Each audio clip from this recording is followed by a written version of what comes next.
The Kingsmove. Are you for it, against it? Would you ever use it? Is it in your toolbox? I have no problems with the Kingsmove. When it first got when George Zakowicz was doing it, we would practice it in South Carolina, and I would set up in it, and I'd say, okay, you ease into putting it. I couldn't do it. I didn't have the tolerance to do it. When Michael Todd started making it famous again, we were practicing it in Utah. I myself can't do it. I don't know if it's a flexibility issue or so, I don't know. I just can't feel right on it. The first time I ever felt it was when I pulled Devin, and I didn't know I was in the Kingsmove. All I knew was that his hand was close to the pad, and I was 4 inches from being super famous. So I just kept hitting it, you know. After I watched that tape, I go, holy shit, man, I was not that far from being famous. I was like a decade away. I practiced with Michael Todd on it.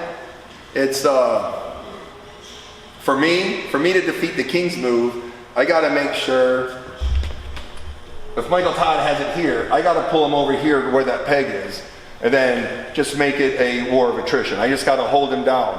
Nobody wins from the Kingsmove, right? They use that Kingsmove until the other guy gets tired, and then they bring it up, and they usually finish in a press. Well, if I can hold the Kingsmove against that peg and not let them get their shoulder behind it, all right, now it's who's got more endurance. And I like my chances in an endurance match. Also, if I'm on the winning side, he's more vulnerable to mistakes than I am. But the only mistake I'm going to make is elbow foul. And to be honest, the refs don't like the Kingsmove either. They will not call my elbow fouls if I'm beating Michael Todd. You know? The other famous ways of beating the Kingsmove is the way Devin did it and John did it, is control his hand up the center and prevent it from doing it. Or, rest in peace, be Andre Pushkar and just be mean and just smash through it, you know. But Pushkar had a height and a meanness advantage that most people can't generate. But I myself don't have a problem with the Kingsmove.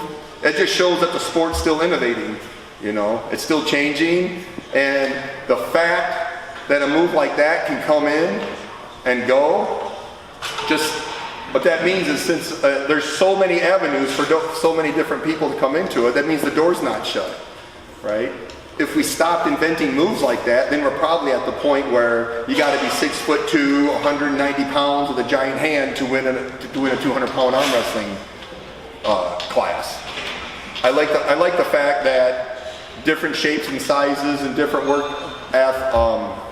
work ethics and different physical abilities are all competitive in this sport, you know, which is why I think it attracts so many people and why so many people stay in it for so long.